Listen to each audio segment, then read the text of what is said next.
So what we're going to do is a virtual fire walk.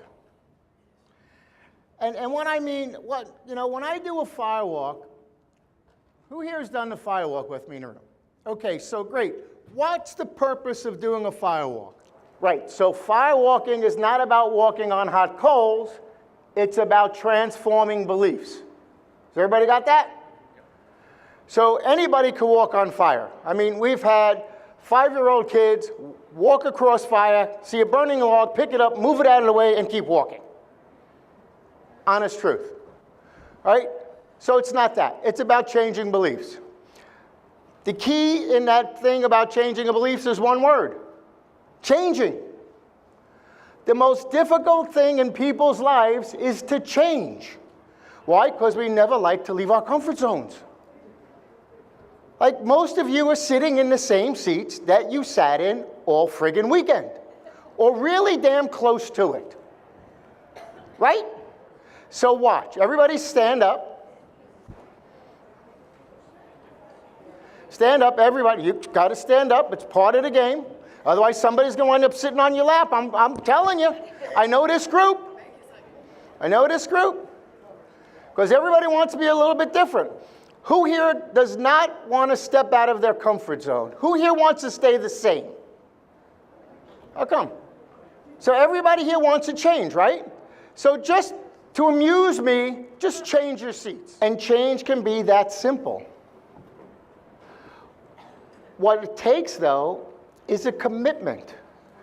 Because what happens is the moment you step out of your comfort zone, what goes on in your educated mind?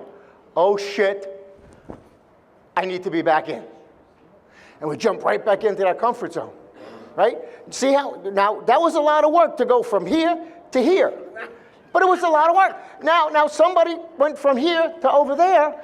No two people are alike. So that's but understand, that's a really big deal, even if it was one seat. Right? So when we're talking about changing, everybody thinks they come to a program like this, they have to change the world. You don't have to change the friggin' world. It's like, Kath, who's the comedian with the plastic? The plastic. George Carlin. Years and years and years ago, George Carlin did this whole thing on plastic. Everybody was against plastic bottle. And George Carlin said, listen, in 100 years or 1,000 years, it's going to be the earth plus plastic. It won't make a difference. None of us are going to be here, and plastic and the earth are going to survive. So in your life, when you choose to change, don't change the world. Don't change climate. Don't change any of that crap. Choose to take one part of your life, one little area, one little thing, and choose to change it.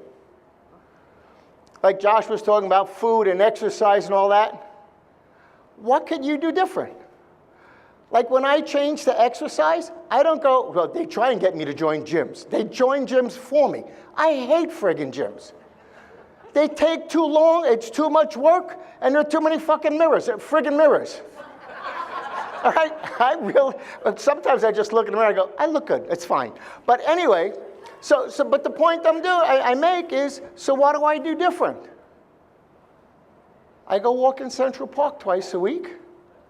I built a gym. No, I didn't build a gym in my basement. My kids really, really want to take care of me. So they built a gym in the basement knowing that I wouldn't go to other gyms. So now I got a CrossFit gym in my basement. I got an elliptical. I got a rowing machine. I got a weight bench. I got a press. I hate that crap. So my big change is I chose to start walking a little bit. I used to try, and Becky, I used to try and lose 15 pounds a week by not eating. I changed. Now I'm just happy losing a couple pounds a week. All right? It's the small, little, step-by-step changes that'll take you wherever you want in life. Anybody ever see the movie What About Bob? It's a really old movie. Anybody? Okay, so the coolest thing about Bob, all it was about baby steps. For those of you who never saw the movie, it's about a guy that was acrophobic, and he wouldn't leave his house. And he's working with a psychiatrist, and the psychiatrist is working with him, and the psychiatrist decides to go on vacation because this guy Bob is driving him friggin' crazy. Driving him nuts, all right? So he goes on vacation, he's on a boat, and all of a sudden, Bob is at his vacation resort. And the psychiatrist goes, how did you get here? He goes, well, you taught me. All I have to do is take one step. And I got to the door, and then I opened the door. Then I took one step. And then I took another step, and I got to the elevator. And I got into the elevator, and I pressed the button. And it took me downstairs. And I took a step to get out of the elevator. He goes, so when I put all those steps together, I got to your hotel. So now you can take care of me. And my favorite scene is he's tied to the mast of his sailboat going, look, I'm sailing. Now that may not mean a lot to you, but I was on a cruise, not a cruise. We rented a friggin' catamaran. It's another thing. It's a boat that takes work. I don't want to be the boat that takes work. So my favorite thing, when my friends decided to convince me to go on this trip, I go, here's the deal. You guys are the captain, you're the chef, you guys are cleaning, I'm the passenger. That's my job. Don't ask me to do anything else. I said, I will be a great passenger. I'll sit on the lounge chair, I'll drink, I'll do all these cool things. And that's how they got me on the boat. But after about 3 days, they gave me a job. I was the mooring hooker. For anybody who don't know, I would stand at the end of the boat, get the mooring ball, and then give it to somebody. Said, I'm not touching this shit. It's all slimy and crap. You put it together, but I would hook it. And that was my job. So that's another thing. If you know what you want and you put it out, what's the universe do? It gives it to you. It gives you. So if you want to change your belief about yourself, what's the first thing you got to do? Acknowledge the friggin' thing. Acknowledge it. You know what, a firewalk? I know fire burns. It's real, right? So now, how do I change that belief about fire? Without any preparation, I'm not just going to walk on the coals. I love when I get people going to a first firewalk and go, oh, let me see if it's really hot. You know, no. What I learn is, how do I change that belief about fire? Well, I know fire is energy. I can raise my energy. I can get high power. I can do all sorts of things. And when I understand that, now I'm in control of my belief, right? And I can choose in a heartbeat to change it. That's really how the quantum field works also, isn't it? Do you believe in the quantum field? Well, do you believe in universal intelligence? Do you believe in God? Is there a difference between the three? No. You know, I was having this discussion at dinner, and for you chiropractors, we were talking about subluxation. And one of the things that came up was the Rubicon's definition of subluxation, which is a friggin' wacky definition.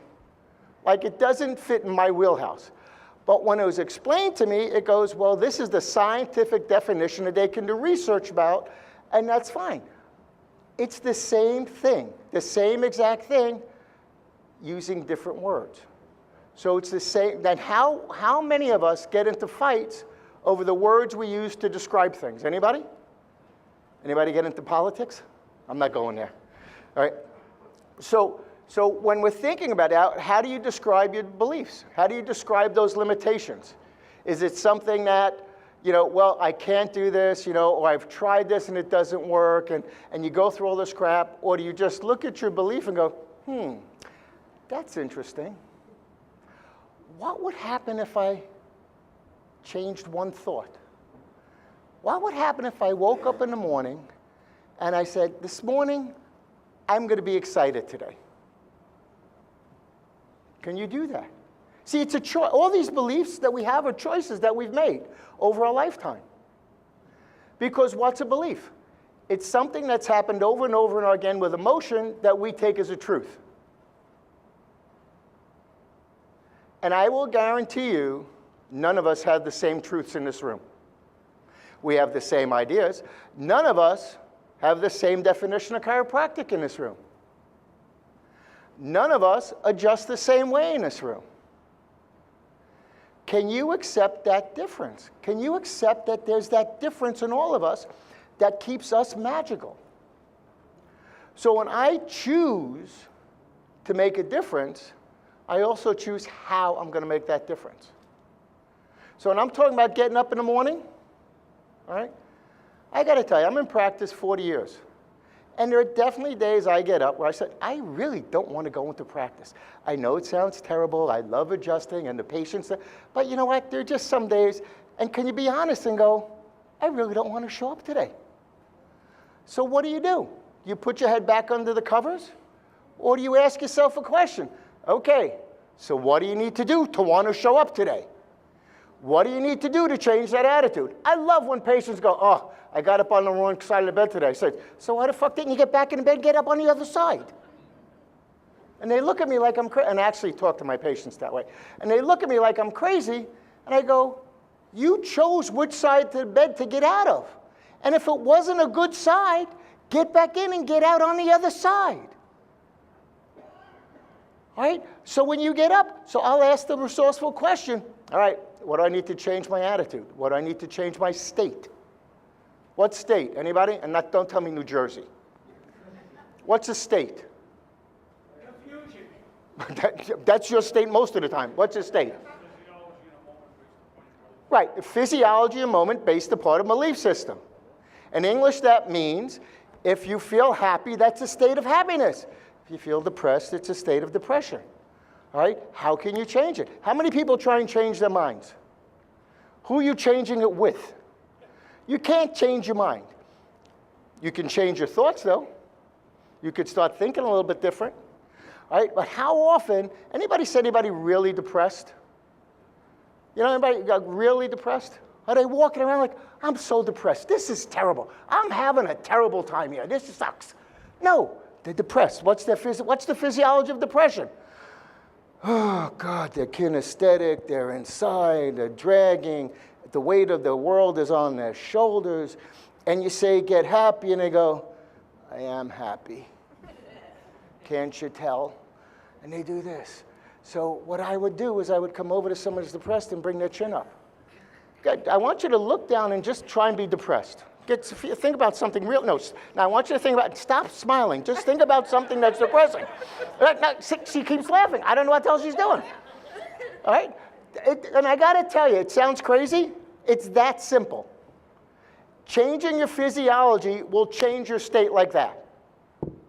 Right? Anybody ever get into a fight with their spouse? Me and Kathy never fight. We don't talk to each other. It saves a lot of trouble. But no, but every time, there's a physiology of a fight. Think of what your body goes through when you start getting pissed off. And like Dispenser will go, as soon as you start that emotion of being pissed off, what is your body? Your body goes into that emotion, you get this chemical cascade, it goes down, it pisses you off, and you get, how could you change it? Change physiology. You know, you want to have some fun? Next time somebody yells at you, just for a split second, turn the speed up on their voice. So rather than talking, just like they're talking like, the chipmunks. It's really hard to take somebody seriously when they're talking to you like the chipmunks. Everybody know who the chipmunks is? I hate dating myself. Okay, 6 people know the chipmunks. All right, I used to say when you play a 45 at a 78, but that actually makes absolutely no sense to 97% of you in this audience, other than Tarantino who goes, I still have my 45s. But anyway, they were little records with, never mind. All right, so anyway, you could change your state like that. Where do you look? When you're in a fight, do you look in somebody's eyes? Are you looking in their eyes when you're having a fight with your spouse? No friggin' way. Because as soon as you connect eye contact, that's a window to the soul. That changes your energy right away. See why she's smiling? Like that. Like that. So are you committed to make those changes? See, it's that you actually have to think about that. I mean, in the middle of a fight, change your state. Change your state. And if it's someone that you don't know that's pissing you off and you start changing your state and laughing at them, it really pisses the shit out of them. Have fun with it. But to me, it's all about taking responsibility for your beliefs and choosing to change them. In chiropractic, right? We could have the strongest belief, but you know what? When it comes to your family, you get tested. Anybody who's a parent whose kid has run 106 fever as a chiropractor, you go, this chiropractic shit works, but oh shit, my kid's 106, what do I do? Well, what the hell would you normally do? As a chiropractor, you don't know anything, you adjust them. But there's that little voice in the back of your head from all the media crap you've been watching. 106 causes convulsions, it's dangerous, this is gonna go on. How do you change the voice? That's interesting. Where'd that belief come from? I need to change that a little bit. Change it. You adjust. You use a little bit of ice. You say thank you. You trust the body. Like Chuck used to tell me, I used to get so nervous about doing public speaking. I'd get up and I'd have notes and I have all this other stuff, and he would just force me out of my comfort zone all the time. You know, like he'd say, okay, you're going to speak on financial independence, and he introduced me and goes, okay, you talk on relationships. I said, I just spent 4 weeks planning on financial independence. I don't know shit about relationships yet. Well, that's what you're talking about. All right, how spontaneous can you be? You change your state just like that. But anyway, so he finally said, he goes, you know, you've been in chiropractic now for several years. I go, yeah. He goes, you trust your innate to make your heart beat? Yeah. You trust your innate to make your lungs breathe? You trust your innate to make your digestive tract digest that peanut butter and jelly sandwich that Jeannie was talking about, right? To turn it into eye cells? You trust your innate to get your feet to move you where you want to go? Go, so why the frig wouldn't you trust your innate to run your mouth?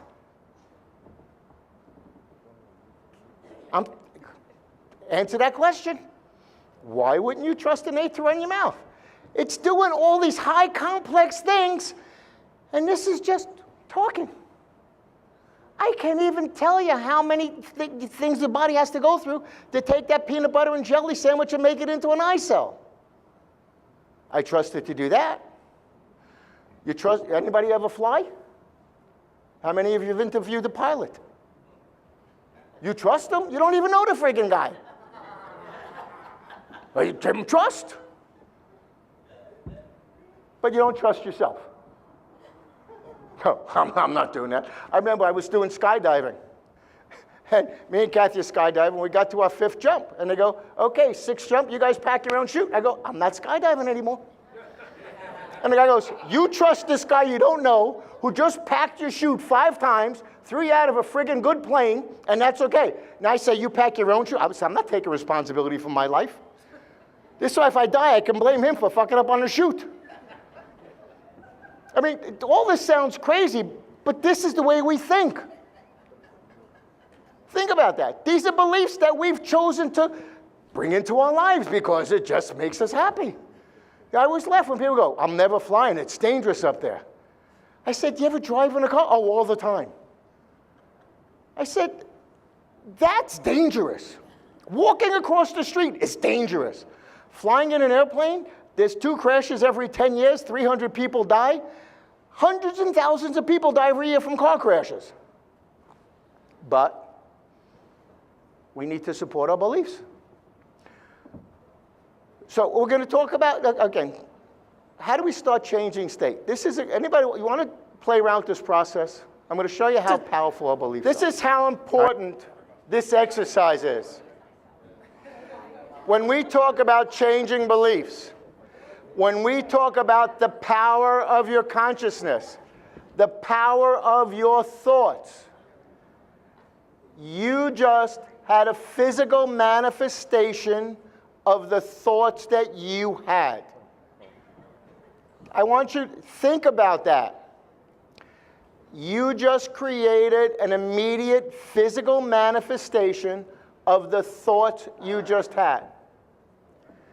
Did anybody gain 20 pounds or lose 20 pounds?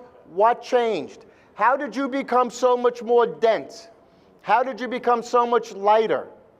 Change your body weight just by your thoughts. What else can you do with your body? What would happen if I could? Very simple transformation. And if I could, what would I need to do to change it? How could I do that? You know, getting back to Bob, how do I take those baby steps in making that difference? You know, and it's always the one little step. It's always about beliefs. You know, I spoke in Montreal last week, and my talk was about belief in chiropractic. You know, most chiropractors don't like to use the word belief because they go, well, you don't have to believe in chiropractic for it to work. Anybody ever hear that? Anybody ever say that? We don't have to believe in gravity and it works. I'm telling you, you need to believe in chiropractic. You need to believe in chiropractic with every cell in your body. Because I got to tell you the secret. If you don't believe in it, how the hell are you going to give it to your patients? How are you, when you talk about, and Chuck talks about the power that made the body heals the body, if you don't believe in that power, how are you going to give that to your patients? How do you create that strong belief in chiropractic? How do you create it? How many adjustments do you have to give? How many miracles do you have to see? But if you don't believe in every cell of your body, if chiropractic has not become a truth in your life, where it's unquestioning, like I know every time I make an adjustment, that patient's better. Better than what? I have no friggin' clue. But I do know they're better without a subluxation or a reduction in a subluxation than they were before. That's a belief that I would say to myself over and over and over and over again until I owned it, until it was my belief. Here's another question. Who in here is the best chiropractor they know? Just so you know, this is a really good audience. I asked that in an audience of 350 people in Canada last week, and I got 12 hands. And 90% of the audience was chiropractors. So just think of how powerful you guys are. See, in Canada, they're constantly being beaten down. They get brought up on charges for techniques that their order doesn't like. They don't want them taking care of kids. They don't want them seeing volumes of patients. And their association is against them. So if they admitted that they were the best chiropractor that they knew, they'd be targeted. Like you can ask Amliger, Peter, he's had a target on his back for months now. Liz Anderson Peacock, for those of you who know, target on her back. But they know their truth. They know what they believe. They know what they stand for. So those of you who did not raise your hand who are chiropractors in here, you have two choices. Actually, maybe three. You can either start to act as if you are the best chiropractor in the world, because that's really a beginning. You need to take more technique classes or go on a mission trip with Peter Morgan so you can get your hands on a few thousand people so you can take ownership of your technique, or get the hell out of the profession. Because I don't want to be in a profession where everybody's second best. See, and now you may adjust different than I do, or you adjust different, but as a chiropractor, I am the best chiropractor I know. And that takes nothing away from anybody else in here. That's my belief. I take care of patients that way. I take care of friends that way. That's the way I carry my posture when I'm talking about chiropractic. That's my belief. And even when shit doesn't go right, I still believe it. Because we all know life is funny and stuff happens. So when it happens, what do I say? That's interesting. What do I need to do different? Because I really don't want that same result. So it's taking that responsibility. It's choosing to make a difference. You know, Josh was talking about the hamster wheel or Groundhog's Day. Most of us choose to live in a Groundhog's Day. We live that definition of insanity. We keep doing the same things over and over and over again. We get in the same fights. We get in the same discussions. We go through the same battles, and we expect it to be different. We expect it to change. We expect everything to be different because, you know, we're doing it again. And we're doing it again. And maybe you need to look inside, and I was talking to somebody the other day about triggers. Maybe you need to see when somebody presses your button and you get pissed off, maybe you should take the responsibility for the button and move it so they can't press it so often. Because you know the coolest thing about buttons? Or why do people press other people's buttons? Anybody? It's funny. Why else? To get a reaction, to get a response. Josh will pick his brothers, who will push his brother's buttons. He's fucking 40 years old. He's still pushing his brother's buttons. Who's only 2 years younger. And he knows that he's doing it. And he gets the same response. So I tell my younger son, Ryan, move the damn buttons. He goes, yeah, but you don't understand. You fight for your limitations and they're yours. But now if I go and press your button and it has no effect, and I press it again, by the third time, I'm not pressing the button. I'm not getting a response. See, she's thinking about buttons. She loves buttons, see? They're on there, but you're thinking, so maybe it comes back to this one word again, responsibility. Maybe if you take the responsibility for your emotions, for your actions, at that moment, you have the ability to respond differently. Again, choice, right? It's a choice. If you're able to make your body denser and weigh more by your thoughts, and you're able to make your body lighter and float by your thoughts, what else can you do in your life? What other limiting beliefs have you got in the back of your head that have been holding you back from becoming the most perfect expression of you? I don't want you to be the perfect expression of me. I don't want you to be the same chiropractor I am, the same father I am, the same spouse I am. I want you to be the best expression of you. And the only way you can ever become the best expression of you is by taking responsibility for you. It's so, anybody here in a marriage? Now, every spouse here is going to say, it's my wife's fault. It's my husband's fault. 43 years, it's always been Kathy's fault. Right? The difference is we understand that, and she just gets the picture that it's her fault. We have this communication going. But all kidding aside, when you take the responsibility for your relationship, you can change the relationship. But if you blame your relationship on the other person, you have no control. No control. We do an event at Inner Winners. It's called a relationship event. And it really shows how people lean into a relationship. See, in a real relationship, it's not 50-50. It's not 50-50. It's got to be 100-100. Because when it's 100-100 and you're both leaning in, giving 100%, if the relationship falls apart, you know you did all you can. But how many people are in relationships where it's 60-40 or 50-50, so if it falls apart, you did it. It was your fault. You didn't pay attention to me. You didn't do this. No. And you know what? Unfortunately, or maybe fortunately, it's the same thing in life and the same thing in your practice. Every one of us who's not happy in our practice where it's at, we're not giving 100%. Scary thought, isn't it? We're not giving 100%. If you were going to give 100%, what would you do different on Monday? I don't need those answers, but I guarantee you, if you're honest with yourself, you'll go back and do something different in the office.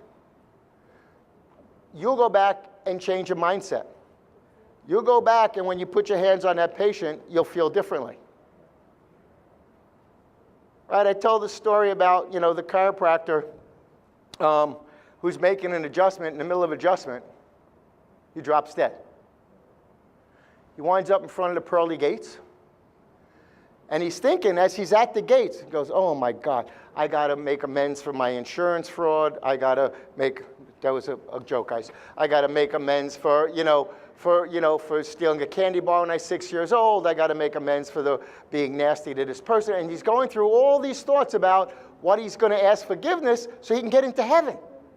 Or she can get into heaven. Right? And finally, St. Peter comes up and he goes, and he starts rambling all these things that he's sorry for. And St. Peter goes, no. Now, this is pretty good for a Jew talking about St. Peter, because I don't even know who the hell he is. But anyway, But anyway, see, Pain goes, no, stop talking.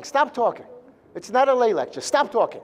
He goes, you're judged, the way you get into heaven is you're judged by the way you performed your last act on earth. So because I have a special place in my heart for chiropractors, I'm going to let you go back to where you were just before we took you and let you perform that last act again. How different would you make that adjustment? How focused would you be on that patient? How committed would you be in that moment? Would you be thinking about your boat, your stock market, your fight that you just had, the last patient next door? Or would you be 100% with that patient when you move that bone? Tonight, I'm giving you all a second chance. Go back home and become the best chiropractor you know. Take care of the world. Let's change it together. Thank you all.